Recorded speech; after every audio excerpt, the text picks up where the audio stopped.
आज का हमारा विषय है लोक व्यवहार, कि जिससे वो लोगों से अपना काम भी करवा सकते थे और लोगों का प्यार भी पा सकते थे। वो उनके काम करवाने के जो सिद्धांत थे, वो सिद्धांतों का अलग लिस्ट बनाकर उसमें वर्तमान जीवन के उदाहरण साथ में रखकर एक प्रवचन तैयार किया है और वो आज आप सुनेंगे। लोगों का मन और उनके काम करने की रीत सरखी ही होती है। मेरी यहाँ की बातचीत में अगर कोई ऑफिस का उदाहरण आता है तो आप इसको अपना घर के लिए समझ लेना। आपका घर, रिश्तेदार, मित्र, आपके जूनियर, आपके सहकार्यकर्ता, आपसे बुजुर्ग लोग, वो सभी से व्यवहार कैसे करें, उनकी बातें इस प्रवचन के अंदर आपको मिलेगी। पहला सिद्धांत है लोक व्यवहार का कि अपने आप को बदली करने की तैयारी रखो। जब कुछ सामने वाली व्यक्ति की और हमारी परिस्थिति या तो विचारों का मेल नहीं पड़ता, तब हम चाहते कि वो थोड़े बदल जाए, तो पहले उनको समझाओ, कोशिश करो कि वो बदलने को तैयार हो जाए। अगर किसी वजह से समझाने से भी वो बदली होने को तैयार न हो जाए तो उनसे फोर्सफुली मत करवाओ, ज़बरदस्ती मत करवाओ। ज़बरदस्ती करने से उनके मन में स्ट्रेस आएगी, आपके मन में स्ट्रेस आएगी। तो ऐसा करने के बदले दूसरा रास्ता आप ये भी ढूंढो कि आप बदली करके उनके लेवल में आ सकते हैं और अपना काम करवा सकते हैं। वो बहुत ही आसान होगा और मानसिक शांति वाला काम होगा। कोई संपूर्ण नहीं है, इनका दूसरा सिद्धांत है। कोई व्यक्ति के अंदर, अपने रिश्तेदार के अंदर, अपने कुटुंब के सदस्य के अंदर संपूर्ण होने की अपेक्षा मत करो और संपूर्णता मत ढूंढो। वो जैसे है वैसे ही उनका स्वीकार करो। अगर मैं ऐसा सोचूं कि मेरी पत्नी दिखने में बहुत ही सुंदर हो, कलर में बहुत फेयर हो, वो गाना भी बहुत अच्छा गाती हो, उसके बाल भी बहुत लंबे हो, उसका स्वभाव भी बहुत अच्छा हो और आसपास में जितने भी महिलाओं को जानता हूँ, वो सभी महिलाओं की अच्छी अच्छी बातें अगर मैं अपनी पत्नी के अंदर ढूंढने की कोशिश करूँगा तो क्या होगा? मुझे निराशा होगी, एक जगह पे मिलने वाला नहीं है। तो जैसा है हमारा सामने वाली व्यक्ति, उसको स्वीकार करो। तीसरा सिद्धांत है कि लोगों से एडजस्ट करना सीखो। एडजस्ट, मेरा दोनों हाथ से मैं ताली बजा रहा हूँ। ताली कब बजी? जब मेरे दोनों हाथ नज़दीक आए तब ताली बजी। एक हाथ नज़दीक आने से काम नहीं चलता, दोनों हाथ नज़दीक आते तब ताली बजी। एडजस्ट करने से जो काम होता है वो बड़ा सरलता से होता है, वरना स्ट्रेस देने से या फोर्सफुली जब हम काम करवाने जाते हैं तो कैसा परिणाम होता है उसके बारे में आपको बताऊं। ये मेरे हाथ से मैंने टेबल के ऊपर मारा तो टेबल को लगा होगा, सिर्फ एक ही तरफा हुआ, मेरे हाथ को भी लगा है। मैं जितना जोर से टेबल पे मारूंगा उतने जोर से मेरे हाथ को भी लगना है। किसी लोगों से अपना काम फोर्सफुली करवाने के लिए, ज़बरदस्ती करवाने के लिए पहले तो स्ट्रेस अपने अंदर डालनी पड़ती है, फिर वो स्ट्रेस बाहर निकलती है। आप जब स्ट्रेस उनके ऊपर बाहर निकालेंगे, उनका तो जो होगा वो होगा, उनका नुकसान होगा कि नहीं पता नहीं, पर जब आपने अपने मगज में स्ट्रेस डाल दी, आपका नुकसान तो पक्का हो गया। वो स्ट्रेस ही वजह है जिसकी वजह से blood pressure, diabetes, heart attack, बाकी सब रोग होते हैं। तो व्यवहार के अंदर सरलता से काम हो और स्ट्रेस का निर्माण न हो, वैसी हमेशा कोशिश करो। लोगों का स्वभाव होता है कि सहकार्यकर्ता या तो अपने जूनियर किसी वजह से वो उनके अनुकूल नहीं होते तो उनको अपमान करते हैं, उनको बहुत ही परेशान करते हैं और उनका जीना असह्य बना देते हैं। ऐसा मत करो। आप उनको समझाने की कोशिश करो और किसी वजह से लगे कि आप दोनों का मेल जमने वाला नहीं है तो उनसे अलग हो जाओ, कोई दूसरे व्यक्ति को उनकी जगह पे रख दो। पर हमेशा परेशान करते रहना और खुद भी परेशान होना वो सही तरीका नहीं है। सामने वाली व्यक्ति से काम करवाने का एक ही उत्तम रास्ता है कि उनके मन में ऐसी इच्छा का निर्माण करो कि वो अपना 100% कैपेसिटी, शक्ति आपके काम के लिए लगा दे। उनको मन में ऐसी इच्छा करने के लिए उनकी क्या ज़रूरत है वो पूरी करो। आप उनके साथ व्यवहार में बहुत ही अच्छे व्यक्ति बने रहो तो आप ये कर पाएंगे। किसी से भी व्यवहार करना है तो बड़े आनंद से और बड़े रिलैक्स होकर करो। आपने देखा है कभी कोई बाहरगाम जाने की तैयारी करते हैं, पति पत्नी में बहुत ही प्यार है, वो अपनी पत्नी को बाहरगाम ले जाना चाह रहा है, घुमाना चाह रहा है, पर जब बाहरगाम जाने का स्ट्रेस उसको इतना होता है, सामान को संभालना और अपना घर के मेंबर को संभालना और बाहर क्या होगा अनिश्चितता, ऐसी हालत में अचानक पति गुस्सा करना शुरू कर देता है पत्नी के ऊपर और पत्नी गुस्सा करना शुरू कर देती पति के ऊपर। दोनों का ध्येय क्या है? आनंद के लिए बाहर जाना। और शुरुआत कैसे होती है? तो ऐसा क्यों होता है कि कुछ लोगों के मन में स्ट्रेस बहुत ही जल्दी आ जाती है। तो आप अपना व्यवहार इस तरह करो कि सामने वाले व्यक्ति से काम करते समय बड़े आनंदपूर्ण और बड़े रिलैक्स होकर काम करो ताकि स्ट्रेस आपके व्यवहार में न नजर आए। कृष्ण भगवान, राम भगवान वो युद्ध भी करते थे तो युद्ध भी हंसते हंसते करते थे। उनके चेहरे पे तनाव की रेखा आपको नहीं मिलेगी जब युद्ध करना उनका चालू था तब। हमारे पास कई प्रकार के काम रहते हैं और हमारे पास कई प्रकार के लोग रहते हैं। तो कोई भी काम किसी भी व्यक्ति को देने के बदले पहले ढूंढ डालो कि ये जो काम है वो किसको पसंद है, तो जिसको वो काम पसंद है वो काम उनको सौंपो, तो वो भी आनंद से करेगा, उनको काम का बोझा नहीं लगेगा और आपके लिए भी सरल हो जाएगा। अगला सिद्धांत है कि अपने सहकार्यकर्ता की जो पसंदगी करनी है तो ऐसे लोगों को पसंद करो जो 60%, 70% लाने की कैपेसिटी रखते हो। यह देखा गया है कि जो व्यक्ति 60% लाता है उसको अगर ट्रेनिंग सही ढंग से दी जाए तो उसको 100% तक पहुंचाना आसान है। पर जो व्यक्ति बड़ी मुश्किल से 35% लाता है उसके लिए कितनी भी मेहनत करो पर वो 50% तक पहुंचना उसको मुश्किल होता है। तो ऐसी व्यक्ति आपके आसपास रखो कि जिसकी कैपेसिटी 60%, 70% लाने की हो और उसमें इन्वेस्ट करो, उसमें मेहनत करो। किसी भी व्यक्ति से लंबा काम करते समय उनका विश्वास जब करना हो तो पहले उनकी परीक्षा कर लो। राम भगवान सुग्रीव को जाके मिले। सुग्रीव को एक काम करना था कि अपने भाई वाली को मार के अपना खुद का राज्य जो वाली ने हजम कर लिया था वो वापस लेना था, इसलिए वो राम की मदद करना चाहता था। उसने राम के टेस्ट लिए कि वाली जो है वो ऐसा सामर्थ्य रखता है कि एक ही बाण मार के वो 7 ताड़ के झाड़ को बीच में से विंध कर सकता है, बीच में से तोड़ सकता है। आप भी कर सकते हैं क्या? तो राम भगवान ने एक ही तीर चला के 7 झाड़ों को काट डाला। इस तरह उसकी अलग अलग परीक्षाएं ली।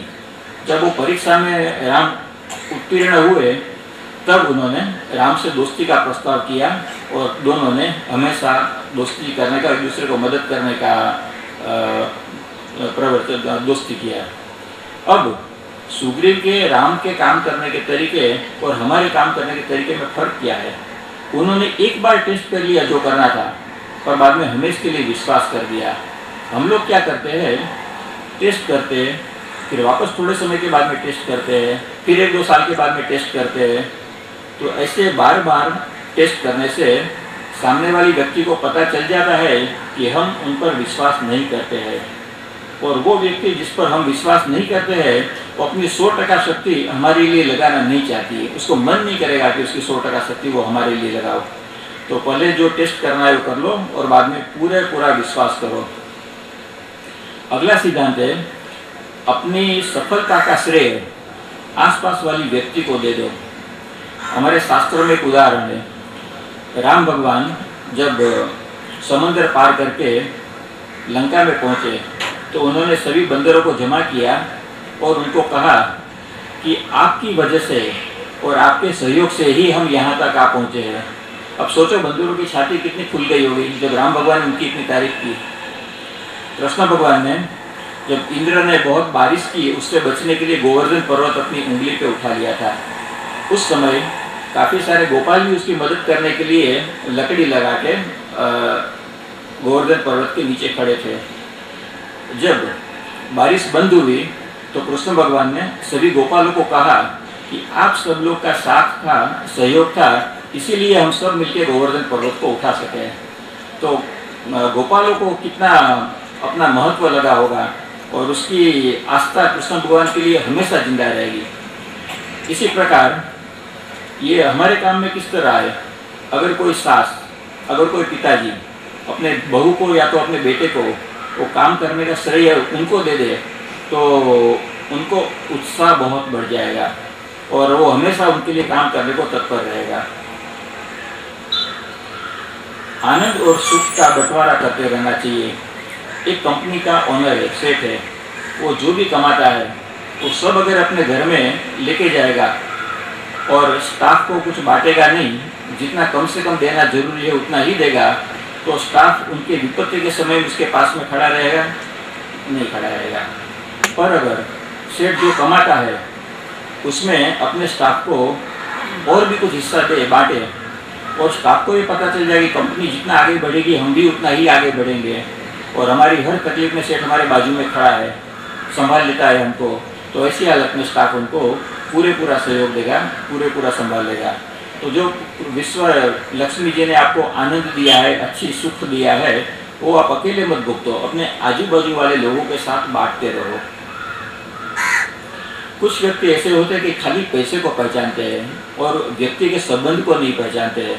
अगर आपके आसपास ऐसी कोई व्यक्ति है कि जो पैसे से ही मतलब रखती है तो उनसे संपर्क छोड़ दो, क्योंकि वो परीक्षा के टाइम पे और तकलीफ के टाइम पे वो आपके साथ खड़े नहीं रहेंगे। आप जो लोगों से काम करवाना चाहते हैं उनके मन में वो कार्य के लिए रस पैदा करो। वो कार्य कितना महत्व का है, वो उनकी ज़िंदगी में किस तरह उपयोगी है, वो सीखना उनके लिए कितना फ़ायदेमंद होगा, वो उसको समझाओ। आपको एक उदाहरण देता हूँ। आपको चॉकलेट बहुत पसंद है और आपको आइसक्रीम भी बहुत पसंद है। आपने चॉकलेट और आइसक्रीम बाजार से लेके अपने फ्रिज में रखी है ताकि शाम को डिनर के बाद में उसको खा सके। अब शाम को डिनर के बाद में किसको फॉलो करने की या तो याद कराने की जरूरत पड़ती है कि भाई साहब आपने चॉकलेट रखी है, आइसक्रीम रखा है, खा लो ना। ऐसा 2-4 बार किसको बोलना पड़ता है? किसी को भी एक भी बार बोलना नहीं पड़ता है। हमको बराबर समय पर याद आ जाता है और हम आइसक्रीम और चॉकलेट खाते हैं जो हमें पसंद है। तो जो लोगों को काम पसंद नहीं है, वो जिसमें रस नहीं है काम करने के लिए, वो काम अगर उनसे करवाना चाहेंगे तो आपको दिक्कत होगी। पर वो काम में उनका रस निर्माण करो, फिर उनसे काम करवाना बहुत आसान हो जाएगा। एक आपको उदाहरण देता हूँ। एक घोड़ा, उसको उसका मालिक पानी पिलाने के लिए तालाब के किनारे लेके जाना चाह रहा है, पर घोड़े को प्यास नहीं लगी। वो समझ गया कि मुझे पानी पिलाने के लिए लेके जा रहे हैं, तो घोड़ा ने वहाँ से हिलने के लिए इनकार कर दिया। अब मालिक ने उसको खींचना शुरू कर दिया और उसके बेटे ने घोड़े को धक्का मारना शुरू कर दिया और कैसे भी करके वो तालाब के किनारे तक पहुंचा दिया।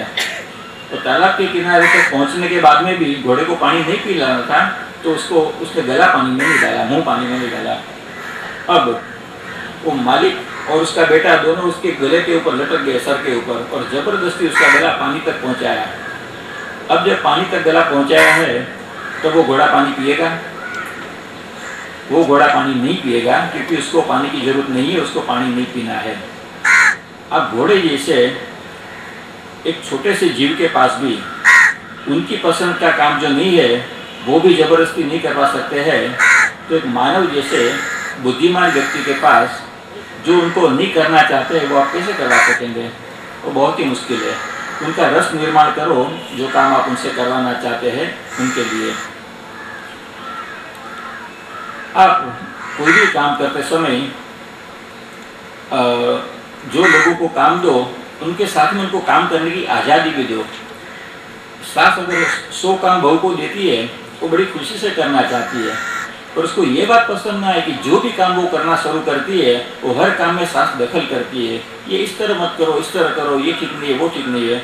वो काम बड़ी खुशी से करती है पर उसको दखल पसंद नहीं है। तो अगर आपने काम उसको दे दिया है तो काम करने का पूरा अधिकार भी उनको दे दो, कैसे ढंग से काम करना वो भी अधिकार उनके ऊपर ही छोड़ दो। अपने व्यवहार में पारदर्शिता लाओ और अपने व्यवहार में लोकशाही लाओ। आपके जितने भी फैमिली मेंबर है, मित्र है, आपके कोई जिससे आप काम करवा रहे, आपके स्टाफ है, सबको इक्वल लेवल दो। इसको ज़्यादा बढ़ा के क्योंकि हमारी ज्ञाति वाला है, या तो इसको थोड़ा कम महत्व क्योंकि वो कोई दूसरी ज्ञाति वाला है, वो दूसरी भाषा वाला है, इसलिए इसको थोड़ा कम महत्व देंगे, हमारी भाषा वाले को थोड़ा और नज़दीक आने का मौका देंगे। ऐसी पद्धति अगर रहेगी तो फिर सभी लोगों का साथ आपको नहीं मिलेगा व्यवहार में। तो पारदर्शिता और लोकशाही लाना जरूरी है। हर व्यक्ति अलग अलग है। हम इस तरह सोचे कि हम तो जब इतनी उम्र के थे तो ये काम हम कर सकते थे, तो ये उम्र में हमको ये काम इतनी अच्छी तरह से करना चाहिए, तो वो को क्यों नहीं कर पाते करके हम हमारे मन में व्यग्रता लाते हैं। ज़रूरी नहीं है, हर व्यक्ति अलग अलग है। जो कॉमन सिद्धांत है लोगों से व्यवहार करने के लिए, वो हर जगह पे अप्लाई नहीं होते हैं। जब कोई सी व्यक्ति के ऊपर कोई सिद्धांत अप्लाई नहीं होता है तो कॉमन सेंस को बीच में लाना है और उनको क्या अप्लाई होता है वो उनको अप्लाई करना है। अपने सत्ता का बंटवारा करो, पावर को डिस्ट्रीब्यूट करो। अगर एक कंपनी का ओनर वो सभी पावर अपने पास रखेगा तो उसका जीना बहुत दुश्वार हो जाएगा। अब सोचो कि मैं यहाँ बैठे प्रवचन दे रहा हूँ, पर अगर माइक की जवाबदारी भी मुझ पर है और कैमरा की जवाबदारी भी मुझ पर है और बाकी सब व्यवस्था अगर मैंने अपने पास संभाली है तो कितना डिस्टर्बेंस रहेगा, मैं वो कोई भी एक काम शांति से नहीं कर पाऊँगा। तो जितने जवाबदारी आप लोगों को बांटते जाएंगे उतनी आपको फ्रीडम मिलती जाएगी, उतनी आपको आज़ादी मिलती जाएगी। और जवाबदारी बांटने के बाद में भी उनको काम करने का तो अधिकार, अपने ढंग से काम करने का अधिकार दो। कोई भी चीज़ का निर्णय तत्काल ले लो। राजा जब कोई उनके सामने सवाल आता था तो जो भी फैसला सुना देता है तुरंत फैसला सुना देते थे। तो उसकी वजह से लोगों का विश्वास बना रहता था और डर भी बना रहता था। सर्वसामान्य निर्णय करो। कई कुटुंब में क्या होता है कि उसके कुटुंब के वडील जो आर्थिक व्यवहार चलाने के लिए जिम्मेदार है वो अपना निर्णय लोगों पे थोप देता है। ये उनका नियम है, वो नियम लोग स्वीकार नहीं करते हैं। तो स्वीकार नहीं करते इसलिए वो निर्णय में साथ नहीं मिलता है उनका। आप क्या करो, कुछ भी निर्णय करना है तो अपने सभी कुटुंब की व्यक्ति को, घर की व्यक्ति को एक साथ में जमा करो और उनको पूछो कि हमारे एक बेटी दूसरी ज्ञाति में शादी करना चाहती है, तो आप सबकी क्या राय है, उसको ज्ञाति में शादी करने देना चाहिए कि नहीं देना चाहिए। या तो अभी हमारे पास कुछ फंड की व्यवस्था हुई है, हमको अच्छी कार लेनी चाहिए कि हमको एक रूम वाला घर पहले लेना चाहिए। आप अपने निर्णय मत लोगों को थोप दो, लोगों का साथ में फैमिली मेंबर्स का निर्णय भी सुनो, समझो। अगर उनका निर्णय आपके निर्णय से अलग हो तो उनको समझने की ट्राई करो और अपने विचारों से उनको समझाने की ट्राई करो। अगर आप उसको समझा सके तो अपना निर्णय पे चालू रहो। अगर आप उनको न समझा सकते और आपका कुटुंब का सदस्य आपको समझा सकता है तो फिर उनकी बात को स्वीकार कर लो, अपनी बात का आग्रह मत रखो। जिसके साथ अपने विचारों का मेल करना है उसके साथ में रहो, उसके साथ में बात करो, उसके साथ में खाना खाओ, उसके साथ में पूजा या ध्यान करो। आपके विचार भी सहज उनके साथ में मिलते जाएंगे। व्यवस्था ऐसी होनी चाहिए कि लोग आपके पास आते रहे। अगर अपना मंथली खर्चा लेने के लिए बेटे को और बेटी को हर महीने 10 तारीख आपके पास आना होगा तो फिर वो आपकी बात भी सुनेगी। तो व्यवस्था ऐसी करो कि लोगों को आपके पास आना पड़े। एक फर्जियात सेवा। हम लोग बचपन में बहुत तकलीफ उठाई थी। अभी हम चाहते हैं कि भगवान ने, लक्ष्मी जी ने हम पर कृपा की है तो हमारे बच्चों को बहुत तकलीफ न पड़े। हम बच्चों को ज़्यादा सुख देना चाहते हैं तो हम घर में अधिक नौकर चाकर रखते हैं, घर में अधिक सुख सुविधा के साधन रखते हैं और हम चाहते हैं कि हमारे बच्चों को कुछ भी काम करना न पड़े। तो ऐसा मत करो। बच्चों के लिए घर में फर्ज या कंपलसरी सेवा रखो। उससे क्या होगा, अगर आप हमेशा बच्चे के लिए ही करते रहेंगे, उनके तरफ से कुछ भी सेवा या तो उनकी मदद लेंगे नहीं, तो बच्चों के मन में ऐसा बैठ जाएगा कि मेरे माँ बाप का जन्म मेरी सेवा करने के लिए हुआ है। वो तो उनका काम है, वो करते हैं, पर उसके मन में ये कभी नहीं आएगा कि मुझे भी उनके लिए कुछ करना है। अगर बचपन से आपने उनमें काम करने की आदत डाली होगी तो आदत बड़े होने के बाद में भी जिंदा रहेगी और वो भी आपके काम में मदद रूप होंगे। रविवार के दिन या तो कम से कम हफ्ते में एक बार शाम को 2 घंटा ऐसा निकालो जो घर के सब नौकर चाकर को छुट्टी दे दो और अपने फैमिली मेंबर्स को बोलो कि घर का साफ सफाई का अपना अपना सब काम खुद को हाथ से करना है, 2 घंटे तक करना है। तो जो लड़की ने घर में साफ सफाई की होगी तो दूसरे दिन अगर उसका भाई घर में गंदगी करता है तो तुरंत वो रोकेगी, देख मैंने बड़ी तकलीफ से साफ किया है, तो इस तरह यहाँ कचरा मत कर।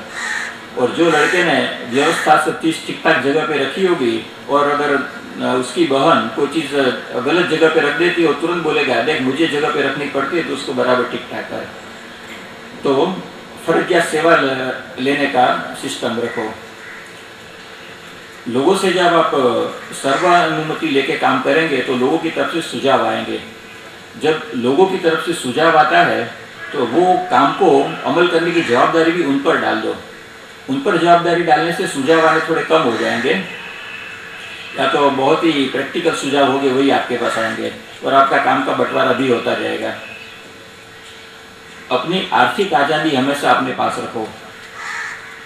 बड़ी उम्र में भी आप आर्थिक तरीके से आज़ाद होने चाहिए, तभी आप स्वमान से आनंद से जी पाएंगे, लोगों से अच्छा व्यवहार कर पाएंगे। अगर किसी नबड़ी क्षण में, कमज़ोर मोमेंट में आपने अपनी आर्थिक आज़ादी अपने बच्चों के हाथ में दे दी तो हो सकता है भविष्य में आपको सहन करना पड़े। कोई भी काम के लिए पर्याय को हाजिर रखो। एक माँ एक बच्चे को बोलती है कि बेटा ये काम कर डाल, और बेटा बोला नहीं नहीं मैं तो खेलने जाता हूँ। फिर तुरंत माँ अपने दूसरे बच्चों को बुलाती है और बोलती है तू तो मेरा प्यारा बेटा है ना, देख जरा वहाँ से ये कर वो लेके आ जा।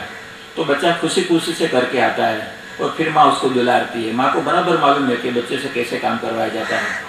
तो देखिए मेरा प्यारा बच्चा है। तो भी पहले बच्चे को तुरंत लगेगा कि नहीं इतने छोटे से काम के लिए मैंने माँ को ना कहा, ठीक नहीं किया, और ज़्यादा महत्व उनको मिल गया दूसरे भाई को, मुझे भी उनको साथ देना चाहिए था। अगला सिद्धांत है कि लायक व्यक्ति को पूरा प्रोत्साहन दो। अमेरिका में ऐसी सिस्टम है कि एक लड़का ने अपना भारतीय साउथ इंडियन लड़का था, उसने 9वीं के बाद में 13वीं की एग्ज़ाम देना चाहिए तो उसको अलाउ किया। 13वीं में वो यूनिवर्सिटी में फर्स्ट आया। इस तरह एक साल में 2 एग्ज़ाम देते वो 15 साल की उम्र में डॉक्टर बन गया और दुनिया का सबसे छोटी उम्र का डॉक्टर वो बना। इसी तरह जो सामर्थ्य रखते हैं उनको ज़्यादा से ज़्यादा करने का मौका दो। जबकि कई लोगों में इस तरह की सिस्टम पाई जाती है, हमारे देश में भी हमने देखा है कि एक क्लास चल रहा है, उसमें 7 विद्यार्थी बैठे हैं और एक लड़का पहली बेंच के ऊपर बैठा है। सर जो भी सवाल करते हैं उनका हाथ हमेशा ऊपर रहता है, सर मैं बताओ। तो उसके सर उसको नाराज कर देते हैं, चुप बैठ, मालूम है मुझे तेरे को सब आता है, तेरे को सब हर बात में हाथ उठाने की जरूरत नहीं है, जब मैं पूछूंगा तभी तो बोलना है। ये बोलने के बाद में एक ऐसा लड़का जो आखिरी बेंच के ऊपर कोने में बैठा है, जो आकाश में देख रहा है कि प्लेन कब उड़ के जाता है और कौवा उड़ के कहाँ जा रहा है और चींटी कहाँ जा रही है, उसका ध्यान उसमें ही है। मास्टर की क्या बात है उसमें उसका ध्यान नहीं है, पर मास्टर पूरा ज्ञान वो बच्चे के मुंह से निकलवाना चाहता है, उसके लिए मेहनत करता है। तो आप उनके लिए मेहनत ना करो जो काम नहीं करना चाहते हैं, और उनके लिए अधिक मेहनत करो, उनके लिए नियम तोड़ के भी स्वतंत्रता दो कि जो काम करना चाहते हैं और जो लायक है। आप हमेशा दूसरे के दृष्टि बिंदु से सोचने का प्रयास करो। जो आपके लिए ठीक है वो जरूरी नहीं है कि दूसरे के लिए भी ठीक हो। जो आपका सत्य है वो आपका ही सत्य है, वो जरूरी नहीं है कि सामने वाली व्यक्ति का भी सत्य हो। तो उनका सत्य भी क्या है वो समझते हैं, वो आप जानने की प्रयास करो। हमेशा दोनों तरफ का लाभ बना रहे वैसी स्थिति पैदा करो लोगों से सफलता से काम करवाने के लिए। आप ही सोचो कि ये अगर वो मेरा काम करेंगे तो मुझे तो फायदा होगा, पर उनको क्या फायदा होगा जब मेरा काम करवा के, उनको लाभ कैसे बनाए, तो उनका लाभ भी साथ में जोड़ने का व्यवस्था करो। छोटी उम्र के जो लड़के रहते हैं, युवान रहते हैं, युवान के अंदर मगज खुला रहता है, नई चीज़ सीखने की तैयारी होती है और अपने आप को बदली करने की भी तैयारी होती है, जो बड़ी उम्र के लोगों में ये कम पाई जाती है। तो आप अगर ज़्यादा सफल होना चाहते हैं, व्यवहार लोगों से अच्छी तरह करवाना चाहते हैं, तो छोटी उम्र के लोगों से काम करो, उसमें से अच्छे लोग ढूंढ के उनको ट्रेन करो। तो आपकी संस्था में जितने भी छोटी उम्र के लोग रहेंगे, उतना आप एवरेज उम्र जिसकी कम आती होगी वो संस्था ज़्यादा आगे बढ़ेगी। आपको बड़ी उम्र वालों को समझना चाहिए उनसे काम करवाने के लिए। अगर एक 60 साल की व्यक्ति है और कोई वजन नहीं है, फिर भी अचानक उसको गुस्सा आने लगता है, तो आप सोचो कि हो सकता है उसका ब्लड प्रेशर चेंज हो गया हो, और ब्लड प्रेशर चेंज होने की वजह से उसके मगज का संतुलन डिस्टर्ब हो गया हो, इसलिए उसको चिड़चिड़ापन आ गया हो, वरना वो व्यक्ति ऐसे नहीं है। इस ढंग से आप सोचने की तैयारी रखो तो उनको समझ पाएंगे कि वो चलो बराबर खाना नहीं खा पाते, चबा नहीं पाते, तो उसको थोड़ा चिड़चिड़ापन रहता होगा, तो उसको ज़्यादा सहानुभूति से पेश आओ। इस तरह हमेशा बड़ों को समझने की कोशिश करो, अपने से छोटों को भी समझने की कोशिश करो। एक काम दे दिया, जल्दी से जा, तू ये करके आ जा, और बाद में लड़का वो काम बराबर करके नहीं आया, फिर उसकी टीका कर दी, क्रिटिसिज्म कर दिया, वो उचित नहीं है। आप किसी को भी काम देते तो पहले उनको ही पूछो कि तुमने क्या समझा है, तुम क्या करने वाले हो। तो वो अपने मुंह से बराबर बोलेंगे कि मैं ये करने वाला हूँ। अगर वो बराबर समझा है तो उसको काम करने दो, अगर वो बराबर नहीं समझा है तो आप अपने आप को एक लेवल नीचे ला दो। ऐसा लेवल नीचे लाते उसके साथ एक लेवल बना दो, और जब वो समझे तो उसको आगे के लेवल की इंस्ट्रक्शन दो, तब उनके साथ आप सफलता से काम कर पाएंगे। मान दो और मान पाओ। अगर आप दूसरों से अच्छी तरह व्यवहार करेंगे, उनको मान से पेश आएंगे, तो वो भी आपसे अच्छी तरह व्यवहार करेंगे, आपके साथ मान में पेश आएंगे। कुटुंब के साथ, अपने ग्रुप के साथ एकता में रहो। पांडव एक थे, जीत सके। कौरवों में बंटवारा था तो हार गए। राम लक्ष्मण, उनका पूरा जो ग्रुप था वो एक था तो जीत सके। और विभीषण और रावण, वो दोनों में बंटवारा था तो वो लोग न जीत सके। अपने काम में बहुत ही सरल रहो। अगर आपका स्वभाव ऐसा होगा कि अपना कहना कुछ और चाहते हैं पर किसी और बात से कहने की शुरुआत करते हैं, तो सामने वाला आदमी हमेशा सस्पिशन में रहेगा कि वो करवाना क्या चाहते हैं। उसने आज हमेशा तो इतनी अच्छी तरह बात नहीं करता है, आज अच्छी तरह से बात करने की शुरुआत की है मेरे से, और उसके मन में क्या है वो सोचता रहेगा। तो ऐसा लोगों को मौका न देके आप सरलता से जो करना चाहते हैं वो कर दो। एक एग्जाम्पल आपको देता हूँ। गांधी जी ने अंग्रेजों को 1942 में आंख में आंख डाल के हाथ दिखा के बोल दिया कि क्विट इंडिया, भारत छोड़ो। 2 शब्द के अंदर, कोई भी आडंबर के अंदर वो जो मानते थे, वो जो चाहते थे, उन्होंने कहा। तो महापुरुषों को देखो, हर बातों में सरलता होगी, आडंबर कम होगा। आप भी जितने सरल होगे उतना आपका लोगों से व्यवहार अच्छा होगा और लोग आपके नजदीक आना चाहेंगे, लोग आपका काम करना चाहेंगे। अगला सिद्धांत है, जो आपके पास है वही आप दे सकते हैं। एक ये बोतल है पानी की, उसमें पानी भरा है, इसको मैं खाली करूंगा, क्या बाहर निकलेगा? पानी निकलेगा। अगर ये बोतल के अंदर पेट्रोल भरा होता, उसको मैं खाली करता तो क्या बाहर निकलता? पेट्रोल बाहर निकलता है। तो जो आपके मन में है, जो आपके अंदर है, वही बाहर निकल सकता है। अगर आपके मन में अशांति है, आपके मन में गुस्सा है, आपके मन में तनाव है, बाहर क्या निकलेगा? वही बाहर निकलेगा। तो अगर वही बाहर निकलता रहा तो आपका लोगों से व्यवहार अच्छी तरह नहीं होगा। आपको क्या करना है? पहले अपने आप के मन को शांत करना है, अपने तनाव को दूर करना है, अपने आप को आनंद और प्रेम से भरपूर बनाना है। फिर जब आप लोगों से व्यवहार करेंगे तब आपके मन से आनंद बाहर निकलेगा और अच्छा व्यवहार बाहर निकलेगा। अगला सिद्धांत है कि हमेशा लोगों को माँ बनाओ, नर्स मत बनाओ। ये आपको उदाहरण समझाने के लिए कहता हूँ। पूरी दुनिया के अंदर हर साल ताज़ा पैदा हुआ बच्चा नर्स अपने हाथ से उठा के एक जगह से दूसरी जगह लेके जाती है। उस दरमियान नर्स के हाथों से बच्चा गिर पड़ता है और बच्चे को हमेशा के लिए कोई न कोई खोड़ आ जाती है। ऐसे इंसिडेंट, ऐसे बनाव पूरी दुनिया में हर साल में 35,000 से ज़्यादा बनते हैं। यह नर्स की ट्रीटमेंट है। पर आज तक इतने सारों सालों में एक भी बार ऐसा नहीं हुआ कि छोटा बच्चा, ताज़ा पैदा हुआ बच्चा, माँ अपने हाथ से उठा के दूसरी जगह पे ले जाती है और माँ के हाथ से बच्चा गिर गया और वो बच्चे को कुछ डैमेज हुआ। ऐसे एक भी बार नहीं हुआ। तो ये फर्क है नर्स की ट्रीटमेंट में और माँ की ट्रीटमेंट में। जो माँ के व्यवहार है वो दुनिया का सबसे अच्छा व्यवहार है। माँ अपने बच्चों के साथ जो कर सकती है दुनिया में उतना अच्छा किसी और के साथ नहीं कर सकेगी। तो आपको लोगों को माँ की दर्जा देना चाहिए। एक एग्जांपल आपको देता हूँ।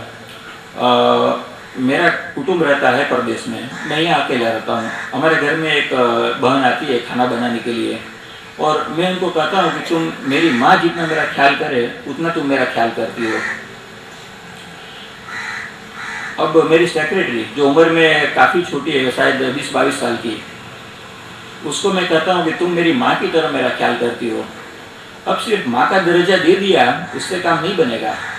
आपकी माँ के लिए आप जितना करने को तैयार है उतना उनके लिए करने को तैयार रहो। उनकी तकलीफ के टाइम पे उसके पास खड़े रहो। आपके पास जो भी अच्छी अच्छी चीज़ है वो उनको दो, उनकी हर ज़रूरियात पूरी करो, और फिर उसको माँ का दर्जा दो। तब वो अपनी पूरी क्षमता आपके काम के लिए लगाएगी और आपको एक बच्चे की तरह संभालेगी। युवाओं को मौका दो। हम लोग ये सोचते हैं कि बड़ी उम्र के लोग काम बराबर कर सकते हैं, युवा लोग वो काम बराबर नहीं कर सकते हैं। ऐसा सोच ठीक नहीं है। एक उदाहरण है, अभिमन्यु को मौका दिया गया, महाभारत में उसने कितना अच्छा काम किया। रामायण में अंगद को मौका दिया गया, उसने कितना अच्छा काम किया। तो युवाओं को मौका दो, उसका सामर्थ्य बाहर लाने दो, वो बहुत ही अच्छा काम करके बहुत अच्छा रिजल्ट आपको देंगे। आपकी उम्र जब बड़ी भी हो गई हो, अब नई बात सीखने को, नई बात स्वीकार करने को और नई टेक्नोलॉजी को सीखने के लिए हमेशा तैयारी रखो। आपका बच्चा आपके पास आता है कि मम्मी ये वीडियो गेम बहुत अच्छी, तू भी खेल ले। बोला नहीं, कंप्यूटर को मेरा काम नहीं है, और तुम खेलो, तुम करो। तो उसको लगेगा कि मेरी माँ जो है या मेरे पिताजी है वो समझता था कि सर्वगुण संपन्न है, उसको हर काम को जानते हैं। और उसको पता चले कि ये छोटे से कंप्यूटर को भी नहीं चला सकते, जो काम वो बड़े आसानी से करता है वो नहीं कर सकते हैं। तो फिर उसको लगेगा आपकी लिमिटेशन उसके ध्यान में आती जाएगी। और हर नई चीज़ को अपनाने के लिए तैयार रहो, उसके पास भी कुछ सीखने के लिए तैयार रहो। ऐसी हालत में आप उनसे दोस्ती कर पाओगे, उनको बराबर समझ पाओगे। हमेशा पॉजिटिव एटीट्यूड मतलब हकारात्मक रवैया रखो। अगर आपके आसपास की कोई व्यक्ति नकारात्मकता से भरी हो, तो अगर आपका रवैया हकारात्मकता रहा तो वो व्यक्ति के अंदर ही बदलाव आ जाएगा और वो खुद भी आपके लिए हकारात्मक बन जाएगी, चाहे दुनिया के लिए नकारात्मक हो। पर सामने वाली व्यक्ति अगर हकारात्मक भी रहे पर आपका रवैया अगर नकारात्मक रहा तो हकारात्मक व्यक्ति भी आपके लिए नकारात्मक बन जाएगी, क्योंकि उनको वाइब्रेशन से, आपके व्यवहार से, आपके एक्सप्रेशन से पता चल जाएगा कि आप उनके लिए क्या सोचते हैं। अब जो व्यक्ति के बारे में आपको पता ही न चला है कि वो कैसी है कि क्या है, उनके लिए भी आप हकारात्मक रहो, तो आपके साथ तो वो अच्छी ही रहेगी। एक लोगों से व्यवहार करने का काम शांत संदेश देने का। वो शांत संदेश क्या है? एक बच्चा तूफान करता है और उसकी माँ उससे बात करना बंद कर देती है। अभी बच्चे से सहन नहीं होता है, वो अचानक माँ के पास जाते हैं, माँ तुम मुझसे बात क्यों नहीं करती?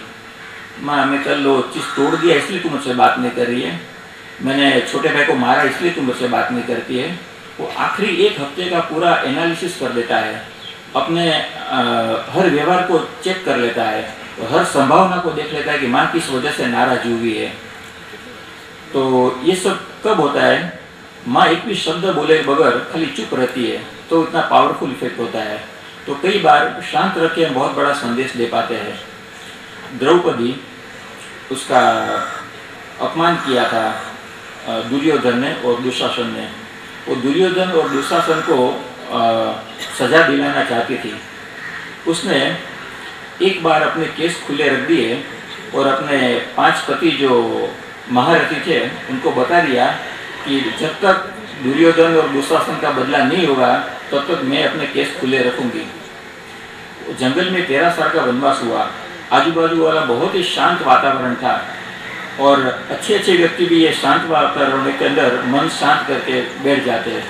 पर द्रौपदी ने रोज सवेरे उठ के उनको हस्बैंड को बात याद नहीं दिलाई, उनको टॉर्चर नहीं किया कि दुशासन का क्या हुआ, दुर्योधन का क्या हुआ, अब तक तुमने क्या किया, तुम क्या कर रहे हो, उसका क्या होगा। नहीं, खाली अपने केस खुले रख दिए और 13 साल तक वो 5 पति के मन में आग लगती रही। वो केस खुले देखते थे और उसको बराबर स्मरण होता था कि हमारा दुर्योधन और दुशासन को सजा दिलाएंगे तभी हमारा काम पूरा होगा।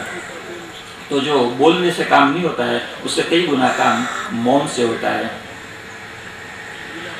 एक लोग कहते हैं कि जैसे के साथ तैसा रहो, तो वस्तु के लिए ठीक है कि जैसे के साथ तैसा रहो, पर व्यवहार में और मानवीयों के लिए जैसे के साथ तैसा ठीक नहीं है।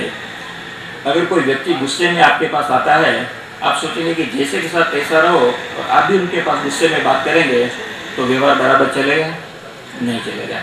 अगर कोई व्यक्ति गुस्से में आपके पास आता है, तो आपको उसके पास शांत होकर जाना है, प्रेम से जाना है। अगर कोई व्यक्ति आपके पास ऊंची ऊंची आवाज में बात करते करते आता है, अगर आप भी उनके साथ ऊंची आवाज में बात करेंगे, तो व्यवहार बराबर नहीं चलेगा। इसमें विरुद्ध थियरी अपनाना है। अगर वो ऊंची आवाज में बात करके आपको शांत आवाज में और धीरे आवाज में बात करना है, तो धीरे धीरे धीरे उसमें बदलाव आएगा और वो भी आपसे अनुकूल हो जाएगा। दूसरा, रिश्तों के अंदर ऐसा है कि जैसा आप सोचोगे वैसा आप पाएंगे, इसलिए वैसा ही सोचो कि जैसा आपको पाना है। कई बार ऐसा होता है कि नई व्यक्ति से परिचय हुआ और कोई लोग धारणा बना देते हैं अपनी सुनी बातों के ऊपर, या तो कुछ साल पहले एक ऐसी व्यक्ति से उनसे खराब अनुभव हुआ था कि जिसका चेहरा ये व्यक्ति से मिलता जुलता था, अब इसका चेहरा भी उससे मिलता जुलता है, तो ये व्यक्ति भी मेरे साथ आज नहीं तो कल खराब ही करेगी।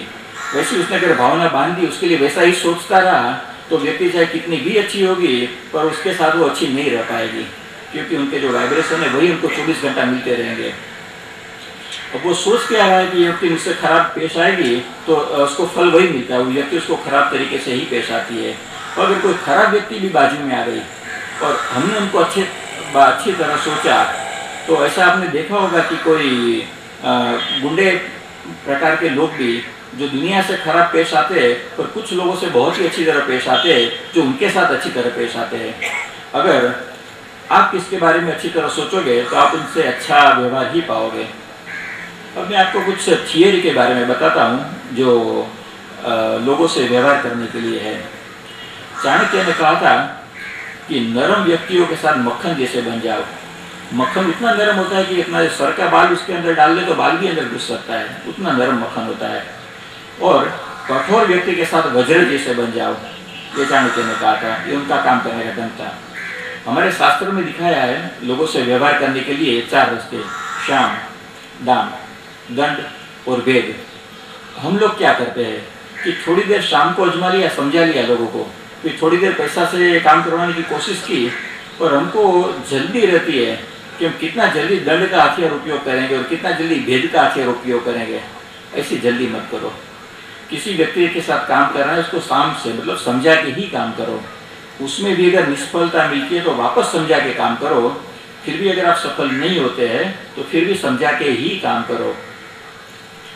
पर दाम, डर और दंड और भेद, वो हथियार आपके पास रखो, और सामने वाले व्यक्ति को पता होना चाहिए कि आपके पास ये हथियार है, तो आपसे वो बराबर व्यवहार करेगा, आपके वो वश में रहेगा। एक है बांटो और बटोरो, दो और लो। हम लोग ये कोशिश करते हैं कि जो चीज़ हमें पसंद है, हमारी आजू बाजू वाली व्यक्तियों के पास है, वो चीज़ हमको मिल जाए। तो ऐसा नहीं होता। अगर आप लेने की कोशिश करोगे तो आपको व्यक्ति आपकी नहीं रहेगी, वो आपसे पराई हो जाएगी। तो ऐसा न करके उल्टा व्यवहार करो। सबसे पहले लोगों को दो। देने के लिए क्या, जो आपको ज़रूरत नहीं है, आपको पसंद नहीं है, कोने में कबाट में कई साल से एक जगह पे पड़ी है, वैसी चीज़ उनको मत दो। जो आपको बहुत ही अच्छी लगती है, आपके पास सबसे अधिक अच्छी चीज़ वो है, आपको बहुत पसंद है, वो चीज़ लोगों को दो। उनको पता चल जाएगा कि आप अपनी सबसे काम की चीज़ देते हो कि सबसे निकम्मी चीज़ उनको दे रहे हो। तो सबसे काम की चीज़, सबसे अच्छी चीज़ आपके पास जो है वो उनको दो। तो अब वो चाहेगा कि आपके लिए कुछ करना। वो भी एक इंसान का स्वभाव है कि उनके लिए साथ अगर कोई अच्छा ही पेश आता है तो हमेशा सामने अच्छा रहने की ही कोशिश करता है। तो शाम और दाम से ही काम करवाओ। दंड और भेद का खाली हथियार दिखाने के लिए रखो, और उसको हो सके तब तक उपयोग मत करो। और बांटो और बटोरो, लोगों को पहले दो और फिर लो। और लेने की जरूरत नहीं पड़ेगी, आप देना शुरू करो और खुद ही आता जाएगा अपने पास।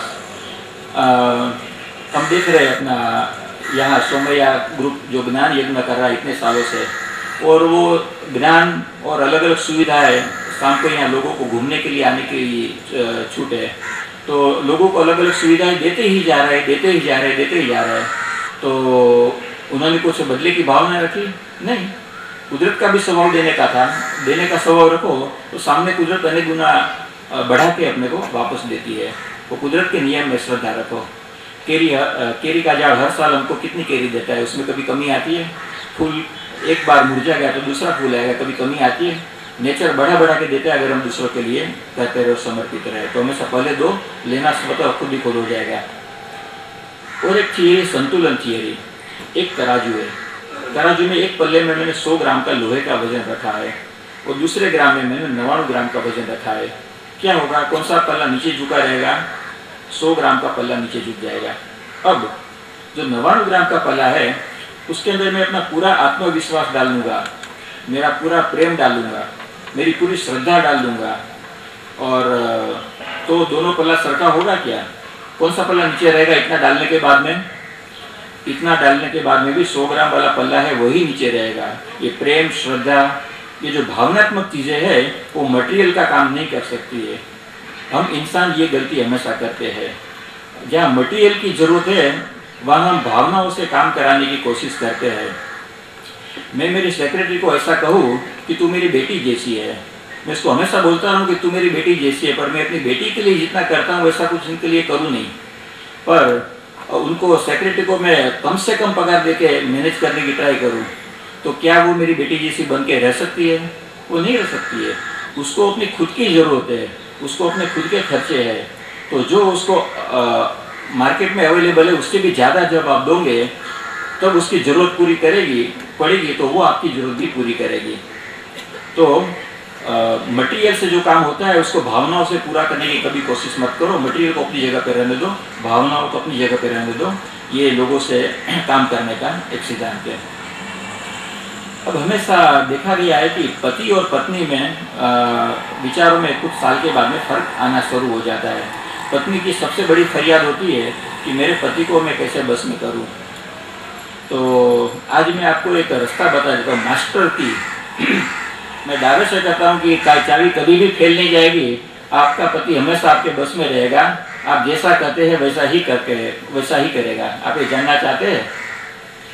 ये तरीका ये है कि आप अपने पति की माँ बन जाओ, उसको अपना बेटा बना दो। ये शारीरिक रूप से बात नहीं कर रहा हूँ, पर मानसिक रूप से। एक माँ अपने पास जो सबसे अच्छी से अच्छी चीज़ रहती है वो अपने बेटे को देती है। एक माँ अपने बेटे की सुख का, सुविधा का, आनंद का, उसकी पसंद का, उसकी नापसंद का सबसे ज़्यादा ख्याल करती है, उसको पूरी समर्पित रहती है। आप भी अपने बेटे के लिए जितना कर सकती है उतना अपने पति के लिए करना शुरू कर दो। आपका पति अपना बेटे की तरह बन जाएगा। उसके बाद में जो आप कहेगी वही वो करेगा, उससे ज़्यादा कुछ भी आगे पीछे नहीं करेगा। ये वो रहस्य है मास्टर की है कि आप अपने पति को जैसा चाहे वैसा व्यवहार उनसे करवा सकती है। अब पतियों को शिकायत रहती है कि पत्नी से कैसे निभाए, या तो पत्नी को बस में कैसे करे, तो अपना काम कैसे कर पाए। उसकी आपको मास्टर की बताता हूँ। उसके बेटे बन जाओ। उसकी ज़्यादा से ज़्यादा सुविधा जो माँ बेटे को दे सकती है वो पत्नी अपने पति को नहीं दे सकती है। उसको अपनी माँ बना दो। उसको अपनी माँ बना दोगे, व्यवहार की बात नहीं करता हूँ, पर मानसिक मान की दृष्टि से अब माँ का जितना ख्याल करते थे बचपन में, माँ को पीड़ा न पहुँचे, माँ को जरा भी तकलीफ हो तो उनके तकलीफ को दूर करने के लिए आप तैयार रहते थे। आपके पास जो भी हो माँ मांगे तो दे देते थे। वो सब भावना आप पत्नी के लिए रखो, और पत्नी के लिए जब आप इसी वो लेवल की भावना रखेंगे तब आपकी पत्नी सहज ही आपकी होकर रहेगी और पूरी तरह बस में रहेगी। अभी एक सवाल है कि कोई जटिल पर्सनालिटी हो, जटिल व्यक्तित्व की व्यक्ति, उसको कैसे सॉल्व करे। और एक लड़की ने मुझे पूछा कि भाई जब मेरे से बड़ी उम्र की व्यक्ति हो तो उसको मैं अपना बेटा कैसे बना सकती हूँ। आपको एक उदाहरण देता हूँ। एक घर में 60 साल का ससुर है, उसको डायबिटीज़ की तकलीफ है। डॉक्टर ने मीठा खाने के लिए मना किया है, और फिर भी उसका मन बहुत करता है। वो फ्रिज के पास जाके डब्बा निकालता है और मिठाई खाने की शुरुआत करता है। उसकी पत्नी जो सास भी कभी बहुत ही देख रही है, उसका पूरा ध्यान वो सीरियल देखने में ही है, और वो देखती कि पति फ्रिज में से मिठाई खा रहा है, आँख पर्दे के सामने है, तो उसको बोले कि देखो आपके लिए मिठाई खाना अच्छा नहीं, आप ना खाओ, और आप दवाई भी तो नहीं लेते हो, तो उसका ध्यान कहाँ है? टीवी के ऊपर है। वो पति उसकी बात सुनता है और अनसुनी करके वो मिठाई खाता है। अचानक एक घर में नई बहू जो 20 साल की है, वो घर में शादी करके आई है, वो अपने ससुर के पास पहुंच जाती है, उसके पास से डब्बा ले लेती है मिठाई का और उसको डांटना शुरू कर देती है। पिताजी क्या समझते हैं अपने आप को? आप जानते हैं हमको कितनी तकलीफ होती है आपकी जब तबीयत बिगड़ती है, तो आपको क्या अधिकार है करने का? नहीं, ये मिठाई नहीं खाने का, आज के बाद में कभी भी मिठाई नहीं खाना, मैं आपको ना बोल देती हूँ। और लो, ये गोली खा लो, ये पानी के गिलास से गोली पी लो, अभी क्या होगा? इस तरह अगर बहू बात करेगी तो ससुर को अच्छा लगेगा कि ससुर को बुरा लगेगा? ससुर को अच्छा लगेगा, क्योंकि उसकी माँ जो उसने 10 साल पहले गवा दी है, वो उसकी माँ उसको वापस मिलेगी। उसको पता है कि मेरी पत्नी सास भी कभी बहुत ही सीरियल में ध्यान रखती है, पर मेरी दवा में लूँ कि न लूँ और कि मैं मिठाई खाऊँ कि न खाऊँ, उससे ज़्यादा मतलब नहीं रहती है। पर घर में एक व्यक्ति तो है कि जो मेरी माँ मेरी को जितनी तकलीफ होती थी मेरी पीड़ा से, उसको इतनी तकलीफ हो रही है, वो मेरी माँ को मुझे जिंदा रखना है, तो वो उसको हर तरह से ख्याल करेगा। तो बहू की ससुर की माँ बन सकती है, उसका मैंने आपको एक उदाहरण दिया है। अब बच्चों के साथ कैसे व्यवहार करें? मैंने देखा है कुछ कुटुंब में कि पिताजी हाथ में बियर का गिलास लेके बैठे हैं और उसका बेटा बाहर से आता है, बोले यू सी डियर, तुम जो सिगरेट आजकल पीते हो अच्छी बात नहीं है, तुमको सिगरेट छोड़ देनी चाहिए, और खुद बियर पीना चालू रखता है। वो बेटा उस टाइम उसको नहीं कहेगा, पर मन में सोचेगा कि तुम बियर छोड़ सकते हो क्या? पहले तुम बियर छोड़ के दिखाओ, फिर मैं सिगरेट छोड़ूंगा। वो मन में अपने से इस तरह करता है। तो जब भी बच्चों के साथ व्यवहार करना है या अपने जूनियरों के साथ व्यवहार करना है, तो कृष्ण बन के मत रहो। कृष्ण भगवान क्या करते थे कि वो जो उनको उचित लगे, प्रस्तुत लगे, वो करते थे, पर उनको जो कहना था वो जो हमारे भले में था वो कहते थे। पर राम भगवान में फर्क था। राम भगवान जो करते थे वही करते थे, वो जो खुद करते थे वही लोगों को कहते थे। तो बच्चों को कंट्रोल करने के लिए आप उनसे राम की तरह पेश आओ तो बच्चा आपके कहने में रहेगा। अगर आप कृष्ण की तरह से पेश आओगे तो बच्चा आपको कहने से नहीं रहेगा। आपके वाणी में और आपके व्यवहार में फर्क नहीं होना चाहिए, तब बच्चा आपको कंट्रोल में रहेगा। आप हर तरह से बच्चों की बातों में दखल मत दो, हर बातों के लिए उसको इजाज़त लेनी पड़े वैसा मत करो। अगर आप 10 काम रहेंगे, वो भी आपकी तो संतान है, आपका ही मगज दिमाग उसमें उतरा है, उसका सोचने का ढंग भी आप जैसा है, आपके कुटुंब से ही है, तो उसकी सोच भी कुछ ना कुछ तो आप जैसी होगी। हो सकता है कि 4 काम वो वही करने जा रहा हो जो आप भी चाहते हैं, आप भी वैसा ही करते हैं 10 काम में से। हो सकता है बाकी 3 काम ऐसे है कि जो वो थोड़े अलग ढंग से करता है, पर उसमें उसका भी तो कोई नुकसान नहीं है, आपका भी कोई नुकसान नहीं है, वो भी उसको करने दो। 4 काम और 3 काम 7 काम हो गए। अब 1-2 काम आप उनको समझाने की कोशिश करोगे तो समझ जाएगा, और 1 काम ऐसा रहेगा कि वो अपने हिसाब से करना चाहता है तो उसको करने दो। ये पृथ्वी के ऊपर उसका जन्म क्यों हुआ है? अनुभव लेने के लिए जन्म हुआ है। वो उसको अपने अनुभव लेने दो, आपके अनुभव उसको काम में नहीं आएंगे, वो खुद का अनुभव उसको काम में आएगा, उसको भी अनुभव करने दो। सिवा कि कोई मर्डर करने के लिए जा रहा हो, रेप करने के लिए जा रहा हो तो उसको सख्ती से रोको तो बात अलग है। पर अगर कोई पिक्चर में जा रहा हो या तो कोई पार्टी में जा रहा हो तो हर बात के लिए उसको रोक टोक मत करो। तो आप उनका ख्याल करोगे, उनको समझोगे तो बच्चे भी आपको समझेंगे। ये उनसे व्यवहार करने का तरीका है। और अब बड़ी उम्र के लोगों के साथ कैसे व्यवहार करें? बुजुर्गों के साथ एक प्रॉब्लम होता है कि बड़े लोग कहना मानते नहीं, उसको कैसे समझाए? उसका रास्ता है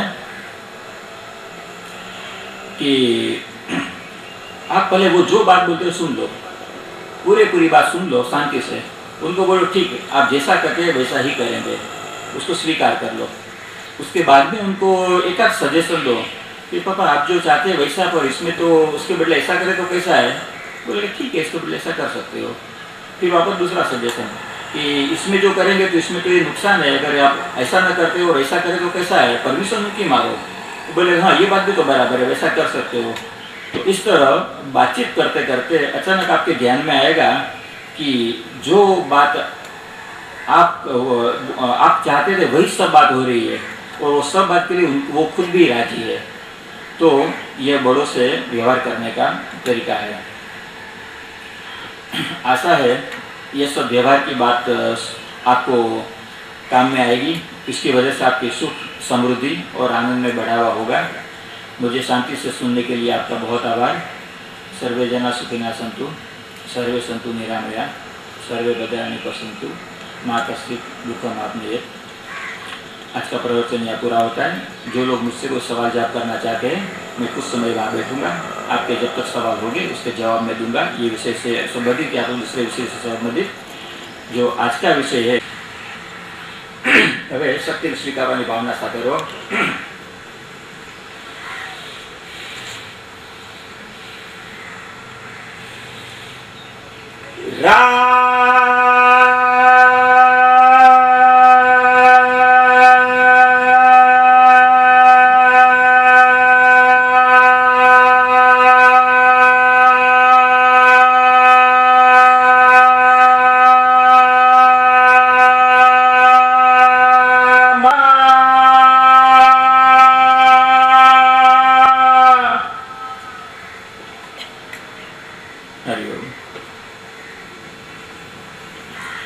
કોઈને કેવો અનુભવ થયો કે આપણે મારા હાથ સુધી એનર્જી પહોંચી હાથ ઉપર કરો?